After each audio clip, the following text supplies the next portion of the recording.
Bismillahirrahmanirrahim. Elhamdülillah Rabbil alemin. Her birinizi salamlayıram. Gününüz xeyirli olsun inşallah.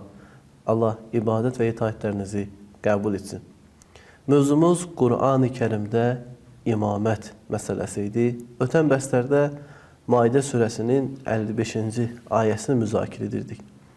Və dedik ki, imamət barəsində Qur'an-ı Kerimdə olan ayələrində biri məhz sözü gedən ayədir. Maidə surəsinin 55-ci ayəsi. Burada iki məzhəb arasında müxtəlif fikirlər var. Yəni, Əhl-i Sünnə dünyası ilə Şiə dünyasında bu ayədən bəzi məsələlərdə fikir ayrılığı var. O fikir ayrılıqlarında biri heç şübhəsiz ayədə keçən vəli kəlməsi barəsindədir. Ötən bəhslərdə biz ümumi olaraq dedik ki, vəli kəlməsi barəsində lüğət kitablarında müxtəlif məna var.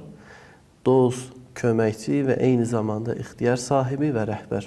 Və dedik ki, ola bilməz bir sözün müxtəlif mənası olsun, tək, vahid bir mənası olmasın. Yəni, hər bir sözün tək bir sözü var.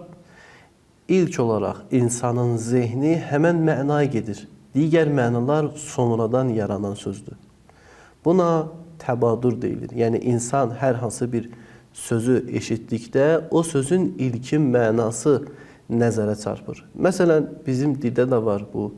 Mən deyəndə göz, təbii olaraq göz ifadəsində zehin insanda olan bu maddi gözə gedir zehin. Amma məsələn, deyildikdə isə şəhərin gözü, burada artıq maddi gözdən söhbət getmir. Yəni, şəhərin mərkəzi, o gözəl olan yer nəzərdə tutulur.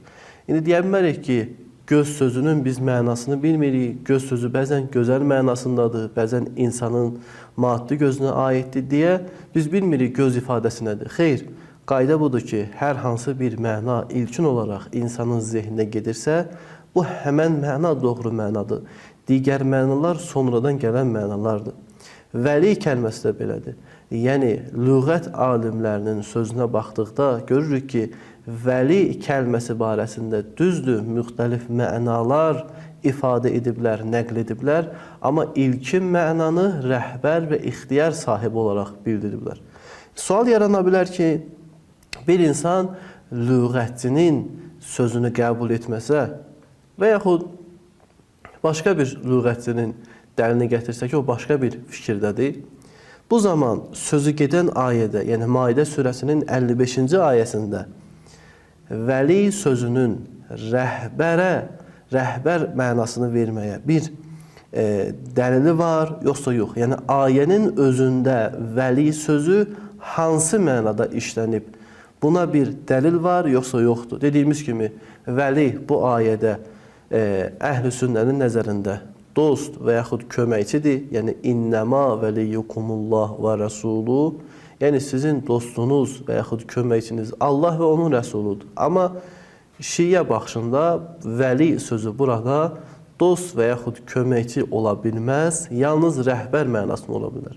İndi sual budur ki, ayənin özündə, yəni Şiələrin fikirlərini təsdiqləyə biləcək bir dəlil var, yoxsa yox. Ötən bəhsdə dedik ki, bəli, dəlil var. Birinci dəlil ayənin innəma ifadəsi ilə başlamasıdır. Ərəb qrammatikasında innəma sözü həsrə dəlalət edir. Kiçik bir misal verim, həsrə daha aydın olsun məsələ. Məsələn, bir dəfə deyirəm, yalnız Əli alimdir. Yalnız Əli alimdir ifadəsi, yəni Əli alimdir, Əlidən başqası alim deyil nəzərə çarpır. Amma bir dəfə deyirəm ki, Əli alimdir.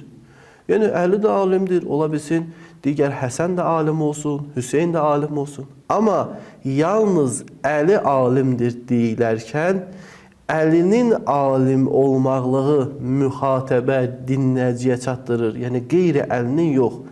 Demək, innəma ifadəsində bir isbat var, bir nəf var. Yəni, bir məsələni ifadə edir, çatdırır. Məsələn, yalnız Əli alimdir. Yəni, Əlinin alim olmağını sübut edir.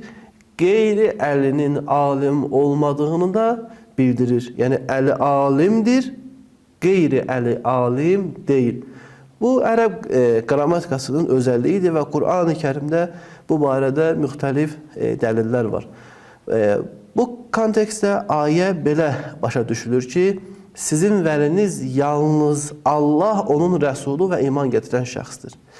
Burada innəmaya görə, yəni həsrə görə biz dost və köməkçi mənasını tuta bilmərik. Nəyə görə? Çünki Quranın digər ayələrinə əsasən möminlərin dostu yalnız Allah və Rəsulu deyil, eyni zamanda özləri də bir-birinə mömindir. Vəl-mu'minina vəl-mu'minat ba'duhum əvliya'u ba'zin.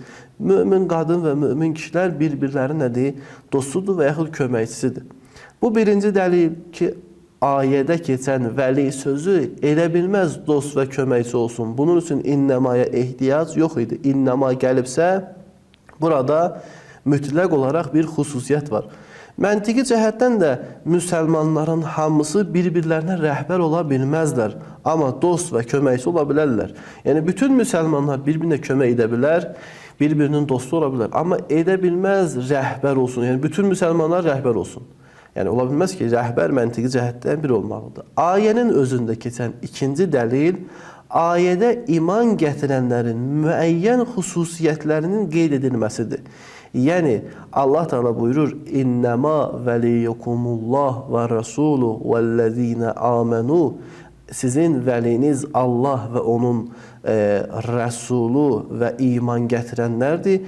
İman gətirənlərin müəyyən xüsusiyyətlərini buyurur.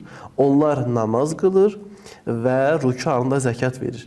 Əgər burada vəli sözü dost, köməkçi mənasında keçirsə, sual yaranır. Yəni, möminlərin dostları o şəxsi ki, yalnız namaz qılsın və zəkat versin özə rükû halında ola bilməz ki. Yəni, müsəlmanın dostu qeyri-müsəlmandır. İstər bu namaz vaxtında olsun, istər qeyri-namaz, istər namazlar. Bu namaz halında zəkat versin ya qeyri halda. Yəni, mütləq olaraq müsəlmanlar bir-birləri ilə dost və bir-birlərinə yavər və köməkçidir. Demək, ayənin özündə müəyyən bir xüsusiyyət var. Bu xüsusiyyət müəyyən şəxs üçündür, müəyyən bir məsələni çatdırmaq üçündür. Bu da heç şübhəsiz biz qəbul etməliyik ki, vəli sözü burada rəhbər və ixtiyar sahibindədir. Üçüncü dəlil isə müzakirə etdiyimiz ayədən sonra gələn ayədir. Yəni, Maidə surəsinin 56-cı ayəsidir. 55-ci ayəsində Allah buyurur, İnnəmə vəliyukumullah və rəsulu vəllezine amenu. Bu ifadəni deyəndən sonra 56-cı ayəsində həmən bu vilayət məsələsini feil olaraq, muzari feil olaraq bildirir. Və mən yətəvəllallah və rəsuləhu vəllezine amenu. Əgər hər kim Allahı, onun peyğəmbərini və iman gətirənlərinin vilayətini qəbul etsə, fəinnə hizbəllah humul qalibun. Həqiqətən də Allahın hizbi, Allahın ordusu qalibdir. Yəni, burada Allahın, onun rəsulunun və iman gətirəninin vilayətini qəbul etməkdən söhbət gedir. Yəni, Allahın rəhbərliyini qəbul edən, Allahın rəsulunun rəhbərliyini qəbul edən və eyni zamanda burada iman gətirən bir şəxsin vilayətini qəbul edən mütləq qalib olacaq. Yəni, bir-birini müsəlmanlar sevsə, yəni qalib ola bilər. Yəni, müsəlmanların hamısının bir-birinə sevgisi var. Başlarında heç bir rəhbər yoxdur. Və yaxud bir-birlərinə kömək edirlər, amma yenə rəhbər yoxdur. Heç bir formada ola bilməz ki, rəhbərsiz qalibiyyət olsun. Demək, ayənin ikinci 55-ci ayədən sonra gələn 56-cı ayədə vilayət kəlməsini rəhbər olduğuna başqa bir sübutdur. Burada qalan digər məsələlər budur ki, biz növbəti sözləri necə başa düşək? Yəni, burada Allah Teala ki buyurur, Əl-ləzīnə yuqimunəs-sələt və yutunəz-zəkə və hum rakiun. Bu məsələləri təfsir alimləri, məzhəb nümayəndələri hansı formada təhlil etmişdir? İnşallah bu barədə gələn müzakirədə siz əzlərlə bəhs edəcəyik. Əssalamu aleykum və rəhmətullahi və bərəkətuhu.